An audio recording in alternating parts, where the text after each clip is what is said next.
प्यारे दोस्तों, मैं सैम सर आपके लिए लेके आया हूँ वीडियो। और ये जो मेरी वीडियो है ये 10th मैथ्स की चैप्टर 14 स्टैटिस्टिक्स सांख्यिकी की एक्सरसाइज 14.1 प्रश्नावली 14.1 का वीडियो पार्ट 1 है। ये जो एक्सरसाइज इसको मैंने दो वीडियोस में डिवाइड किया है। पहला जो वीडियो है वीडियो पार्ट 1, इसमें इंट्रोडक्शन है और उसके बाद वीडियो पार्ट 2 में हम इसके क्वेश्चंस करेंगे। तो ये जो एक्सरसाइज 14.1 है इसमें हम बेसिकली माध्य के बारे में बात करेंगे। और आपने 9th क्लास में पढ़ा था माध्य, तो वो जो माध्य था बेसिकली वो था अवर्गीकृत आंकड़ों का माध्य। तो अवर्गीकृत आंकड़ों का माध्य जो कि आप 9th क्लास में पढ़ चुके हैं वो क्या होता है, मैं आपको एक उदाहरण की सहायता से बताऊंगा।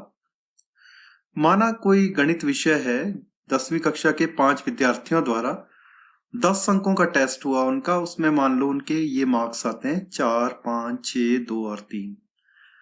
तो इसका माध्य कैसे निकालते हैं वो मैं आपको बता रहा हूं।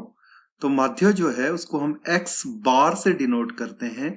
और माध्य कैसे निकलता है, इन सबको जोड़ के और जितनी संख्याएं हैं उससे भाग करके। तो 4 जमा 5 जमा 6 जमा 2 जमा 3 बटा 5, तो ये आ जाएगा 20 बटा 5। इसका मतलब माध्य आ जाएगा 4। पर ये जो माध्य था ये माध्य अवर्गीकृत आंकड़ों का माध्य था जो हमने 9th क्लास में पढ़ा था। लेकिन अब हम जो माध्य पढ़ेंगे वो पढ़ेंगे वर्गीकृत आंकड़ों का माध्य।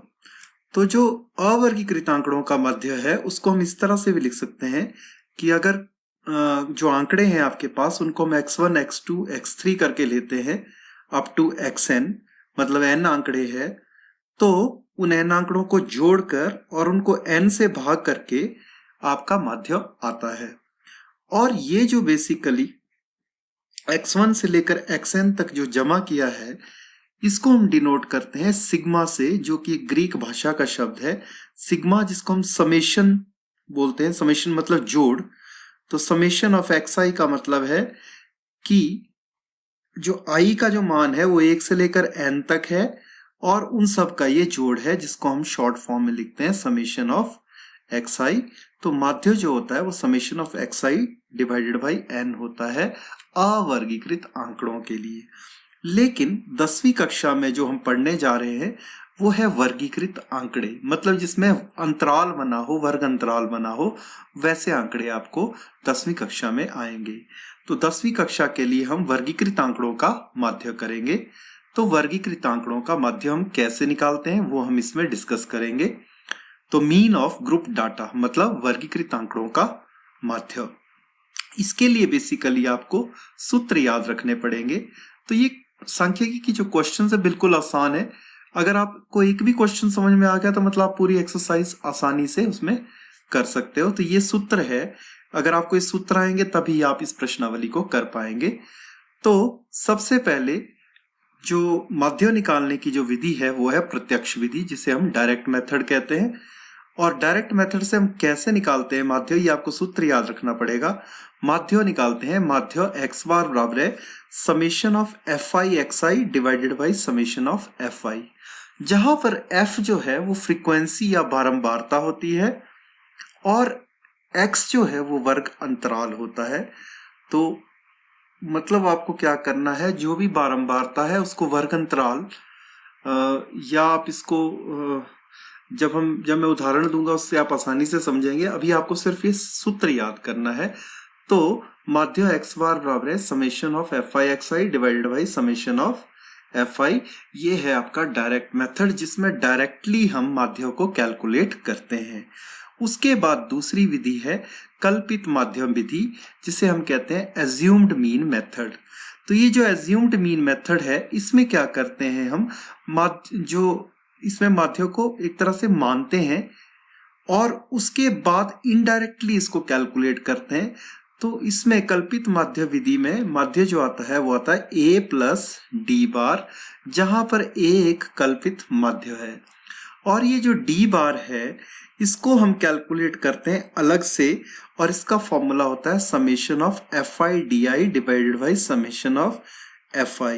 तो आप अगर ध्यान से देखें इन सभी फॉर्मूलों में ये समेशन ऑफ एफ आई यहाँ पर कॉमन है, यहाँ पर भी वैसे ही summation of F I common है, तो सिर्फ यहाँ पर एक्स आई है और यहाँ पर डी आई है, यही इन सूत्रों में थोड़ा सा अंतर है।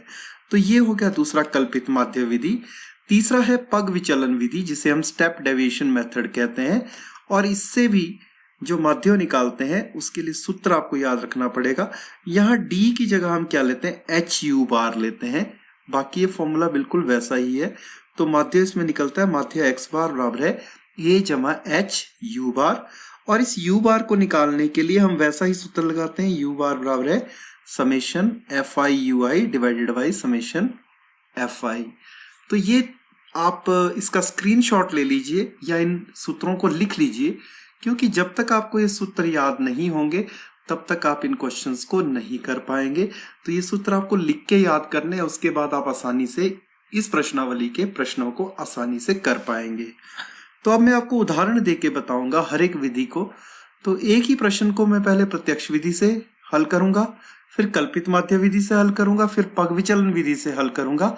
तो उससे आपको एक तो तीनों सूत्रों का पता चल जाएगा कि कैसे आपने उसको लगाना है, और आपको ये तीनों सूत्र आसानी से याद भी हो जाएंगे। तो सबसे पहले हम बात करते हैं उदाहरण की। तो उदाहरण हम लेते हैं कि किसी स्कूल की कक्षा 10 के 30 विद्यार्थियों द्वारा गणित के एक पेपर में 100 में से प्राप्तांक के आंकड़े नीचे दिए गए हैं। इन विद्यार्थियों द्वारा प्राप्तांकों का माध्य ज्ञात करो। तो ये आपके पास एक उदाहरण पेश कर रहा हूं मैं। तो इसमें वर्ग अंतराल है 10 से 25, मतलब 10 से 25 अंक लेने वाले विद्यार्थी कितने हैं, 2। 25 से 40 अंक लेने वाले विद्यार्थी जो है वो है 3। 40 से 55 अंक लेने वाले विद्यार्थी हैं 7। 55 से 70 अंक लेने वाले विद्यार्थी हैं 6। 70 से 85 अंक लेने वाले विद्यार्थी हैं 6। 85 से लेकर 100 तक अंक लेने वाले विद्यार्थी हैं 6। ये आपके पास आंकड़े दिए हुए हैं, और इन आंकड़ों का हम क्या निकालना चाहते हैं, माध्य निकालना चाहते हैं। तो कैसे निकालते हैं वो मैं आपको बताता हूं। सबसे पहले हम प्रत्यक्ष विधि इस्तेमाल करेंगे। प्रत्यक्ष विधि सबसे आसान विधि है, और मैं आपको बताऊंगा कि कहां पर कौन सी विधि लगानी है। तो प्रत्यक्ष विधि के लिए हम क्या करते हैं, सबसे पहले वर्ग चिन्ह निकालते हैं। आपको एक चीज ध्यान में देनी है कि ये जो आंकड़े होने चाहिए आपके, वो सतत होने चाहिए। सतत मतलब एक कॉन्टिन्यूअस आंकड़े होने चाहिए। जैसे यहाँ पर 10 से 25 है, तो अगला जो वर्ग अंतराल है वो 25 से ही शुरू होना चाहिए। अगर ये वर्ग अंतराल सतत नहीं है तो आपको इनको सतत बनाना पड़ता है। वो जब हम आगे क्वेश्चंस आएंगे, तो अगर कोई ऐसा क्वेश्चन आता है जहां पर ये आंकड़े सतत नहीं है, तो उनको हम क्या करेंगे, सतत बनाएंगे। ये हमने पिछली कक्षा में भी पढ़ा है, फिर भी मैं आपको दोबारा से इसमें बताऊंगा। तो ये आंकड़े देख रहे हैं आप, सतत है 10 से 25, 25 से 40, इसमें कोई दिक्कत नहीं है। और ये जो आपके पास आंकड़े हैं, इसमें हम सबसे पहले निकालते हैं वर्ग चिन्ह, जिसको हम डिनोट करते हैं एक्स आई से। अब इस वर्ग चिन्ह को हम कैसे निकालते हैं, ये आप कहीं से भी निकाल सकते हैं, किसी भी वर्ग अंतराल से निकाल सकते हैं। आपको क्या करना है, ऊपरी सीमा और निचली सीमा जो है उसको जोड़ के उसको 2 से भाग करना है। तो ऊपरी वर्ग सीमा है 25, उसमें 10 जोड़ दीजिए 35, और 35 को 2 से भाग कर दीजिए, तो आ जाएगा आपके पास 17.5। तो वर्ग चिन्ह इसमें आ जाएगा 17.5।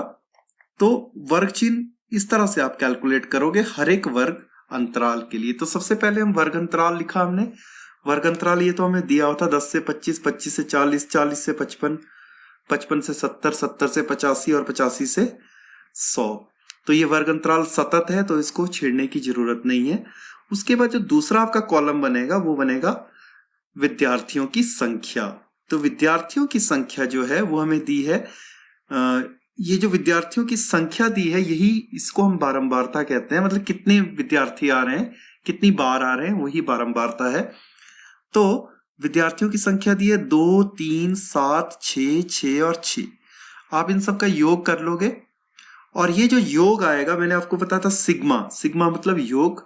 तो सिग्मा ऑफ एफ आई मतलब जितनी भी ये बारंबारता है, जितनी भी फ्रीक्वेंसी है, उन सब का आपने योग लेना है। वो आ गया आपके पास 30। जैसे 2, 3, 5, 5 और 7 12, 6 18, 6 24 और 6 30। अब आपने क्या करना है, हर एक वर्ग अंतराल के वर्ग चिन्ह लेने हैं। तो वर्ग चिन्ह क्या करना, मतलब इसका मिडल लेना, आपने इसका बीच वाला पोर्शन लेना। 10 और 25 का बीच कैसे निकलेगा, 10 में 25 जोड़ के और उसको 2 से भाग करेंगे तो 25 और 10 हो गए 35, 35 को 2 से भाग किया आ जाएगा आपके पास 17.5। वैसे ही 25 और 40 हो गए 65, 65 का आधा हो जाएगा 32.5। 55 और 40 हो गए 95, 95 का आधा हो गया 47.5। 55 और 70 हो गए 125 और 125 का आधा हो गया 62.5। वैसे ही 70 और 85 का आधा 77.5, 85 और 100 का आधा 95.5। और ये जो वर्ग चिन्ह है इसको हम xi से डिनोट करेंगे। और अब क्या करना है हमको, अगर आपको सूत्र याद हो कि जो प्रत्यक्ष विधि है उसमें सूत्र क्या लगता है, summation of fi xi divided by summation of fi।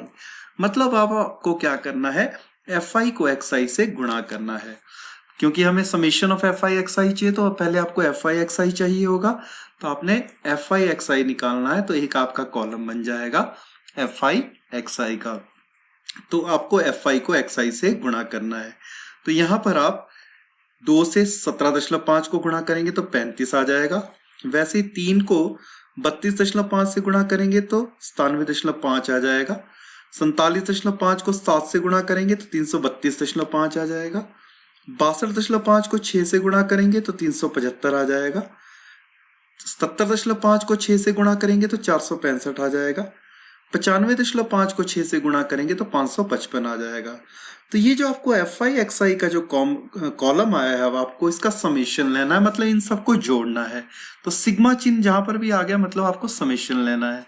तो fi xi का समेशन मतलब आपने इन सब का योग करना है, और जब आप इसका योग करेंगे तो वो आ जाएगा आपके पास 1860।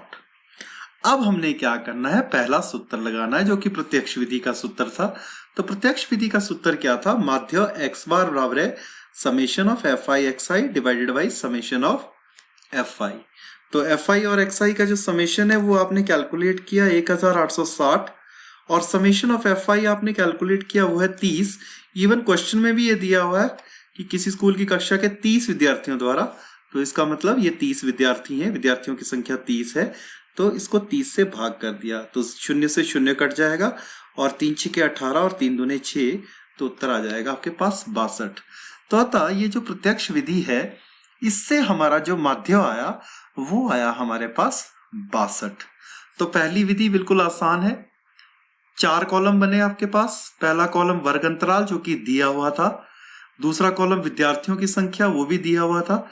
सिर्फ आपके 2 नए कॉलम आए, एक पहला वर्ग चिन्ह जो कि वर्ग अंतराल से निकला, और दूसरा ये जो fi और xi आए इनको आपस में गुणा करना है, और गुणा करके आपने इसका योग करना है जिसको हम समेशन ऑफ fi xi लेते हैं। फिर सूत्र लगाना है और सूत्र लगा के आपका 62 उत्तर आ जाएगा।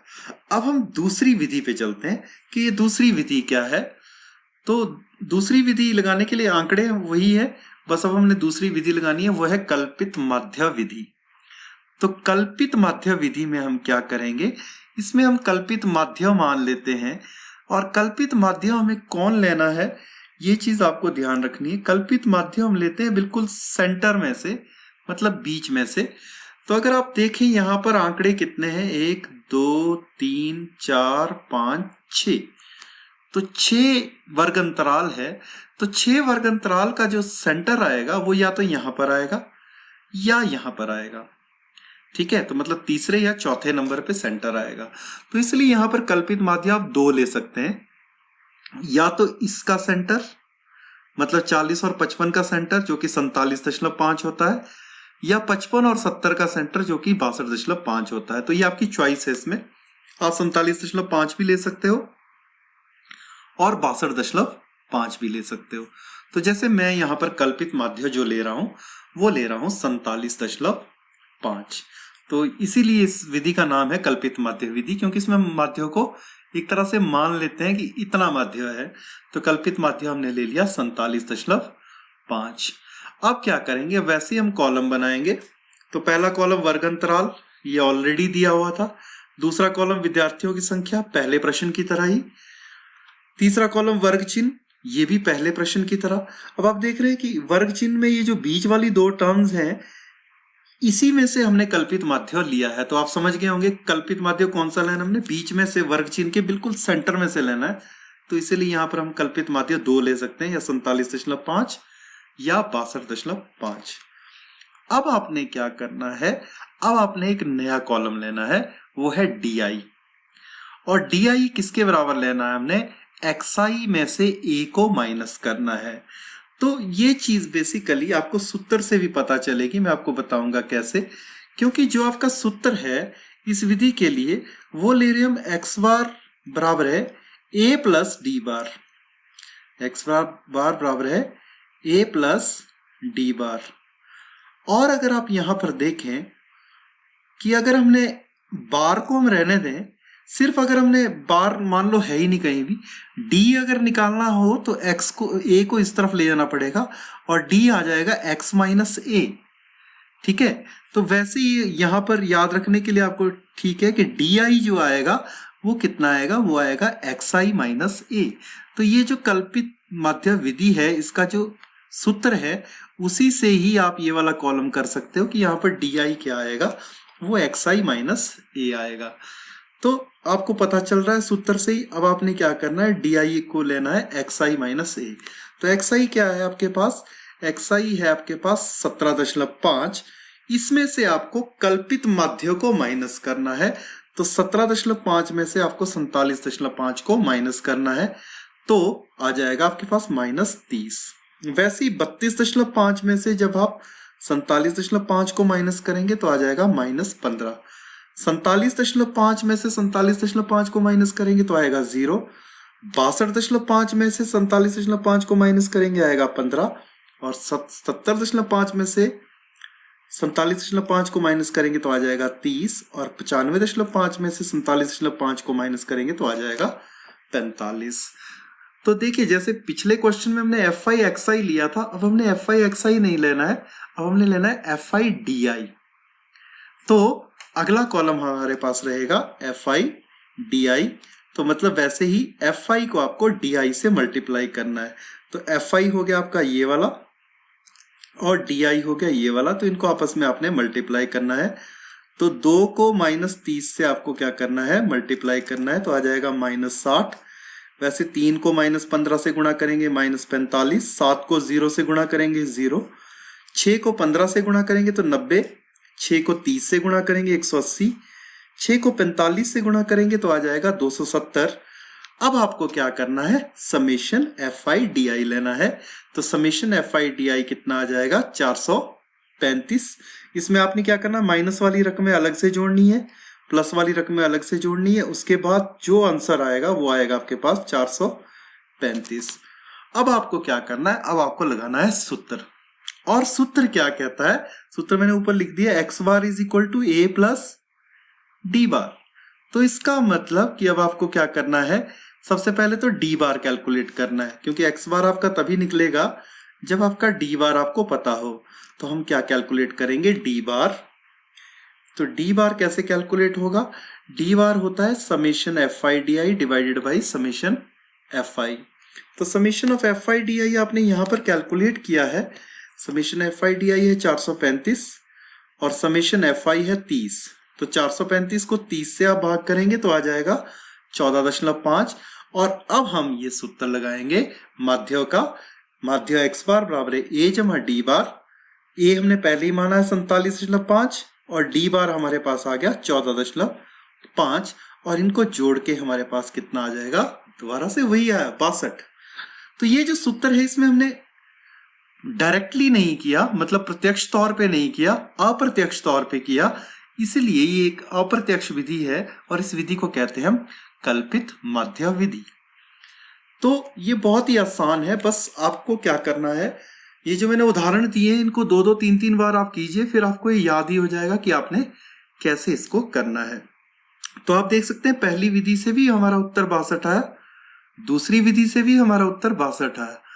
अब आपके मन में ये प्रश्न आ रहा होगा कि कब किस विधि को यूज करना है।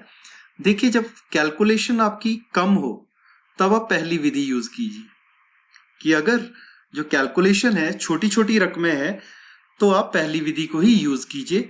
अगर कैलकुलेशन ज्यादा है तब आप दूसरी विधि को यूज कीजिए। अगर कैलकुलेशन और ज्यादा है, मतलब गणना आपको बहुत ज्यादा करनी पड़ रही है, तब आप तीसरी विधि को यूज कीजिए।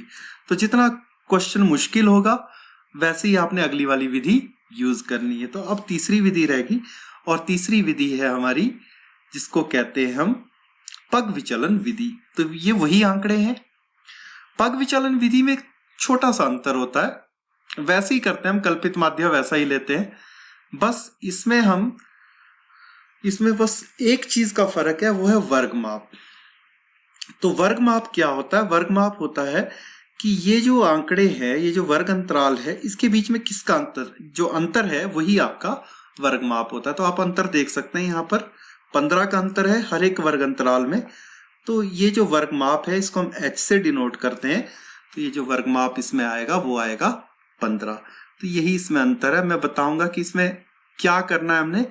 इसमें बेसिकली जैसे पिछला क्वेश्चन किया था लगभग उसी तरह का ही है, बस एक कॉलम आपका और बनेगा, बाकी पिछले क्वेश्चन की तरह ही ये क्वेश्चन है। तो देखिए वर्ग अंतराल वैसा ही है, विद्यार्थियों की संख्या ये भी बिल्कुल वैसी ही है, वर्ग चिन्ह भी बिल्कुल वैसे ही है। और यहाँ पर ये जो आपका कल्पित माध्य है, जैसे हमने पिछली बार 47.5 लिया था, तो इस बार भी हम कल्पित माध्य 47.5 ही लेंगे। जैसे पिछली बार हमने जो कॉलम लिया था वो लिया था DI, लेकिन इस बार हम जो कॉलम ले रहे हैं वो ले रहे हैं हम UI। और ये जो UI क्या है ये मैं आपको बताने जा रहा हूं, और कैसे ये आपको पता चलेगा कि UI कितना आएगा ये मैं आपको बहुत आसानी से बताऊंगा। बेसिकली इसके लिए आपको फॉर्मूले पर जाना पड़ेगा। आपको फॉर्मूला ये लर्न करना है, वो है x bar is equal to a plus h u bar. ये आपका सूत्र है माध्य निकालने का तीसरी विधि से, x bar is equal to a plus h u bar. और अगर आप सोचिए कि इनके ऊपर बार नहीं होता तो ये h, ये आपके पास u जो है ये कैसे निकलता? u निकालने के लिए आपको a को इस तरफ ले जाना पड़ता, तो आपके पास आता x माइनस a, और h से आपको भाग करना पड़ता, तो x माइनस a बटा h।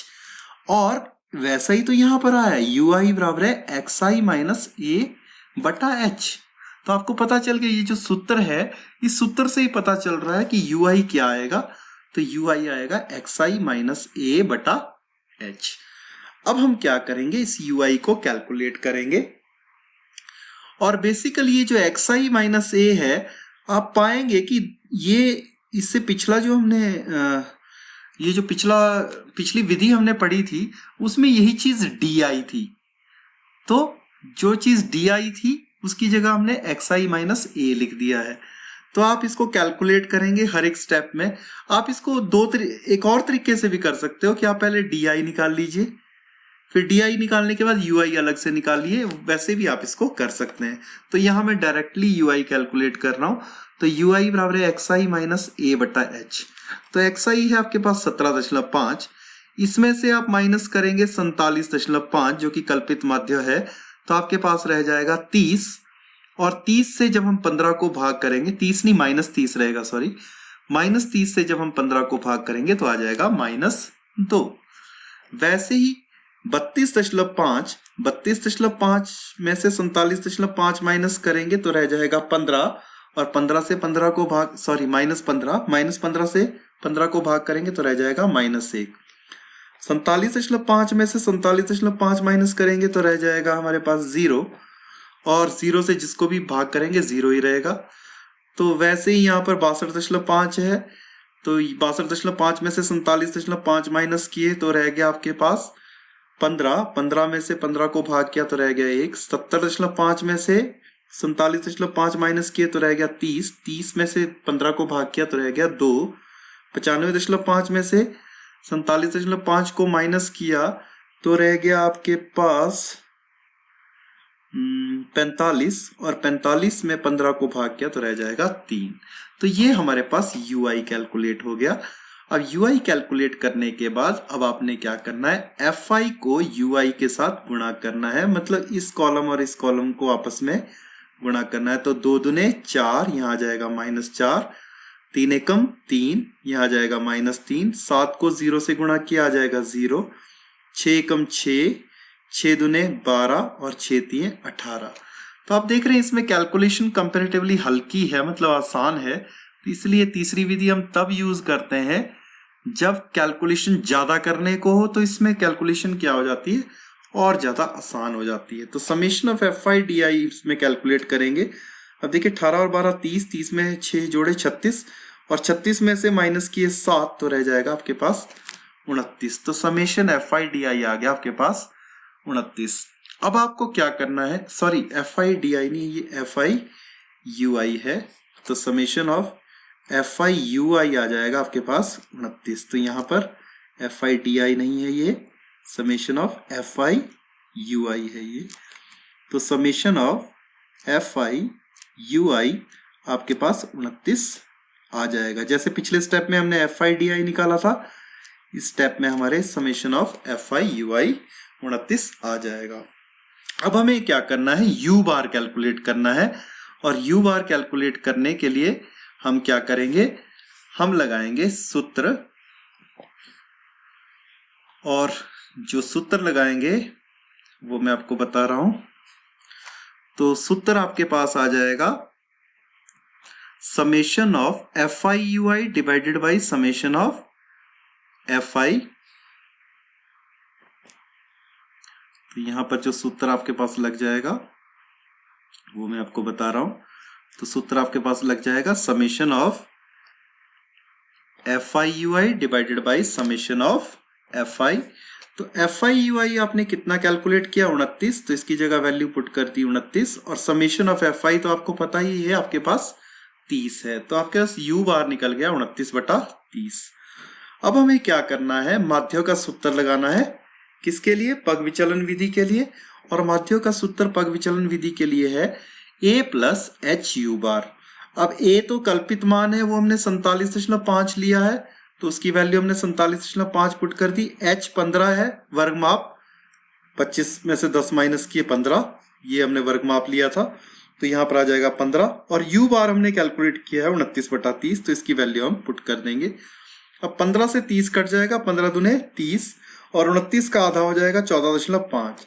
तो 47.5 में 14.5 जोड़े तो उत्तर आ गया 62। तो आप पा रहे हैं कि बेसिकली तीनों विधियां जो हमने की, हर एक स्थिति में उत्तर जो आया वो 62 ही आया।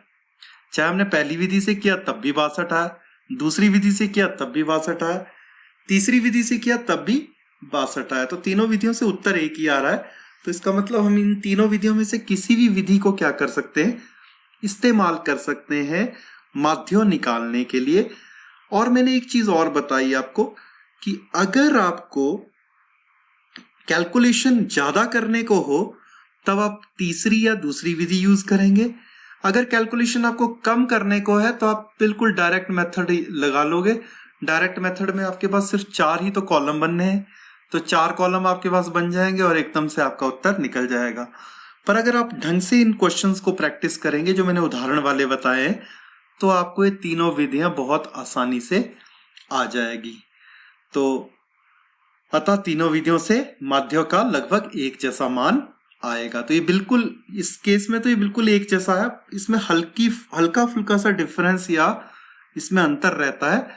आमतौर पे इन तीनों विधियों से एक सा ही उत्तर हमारे पास आता है।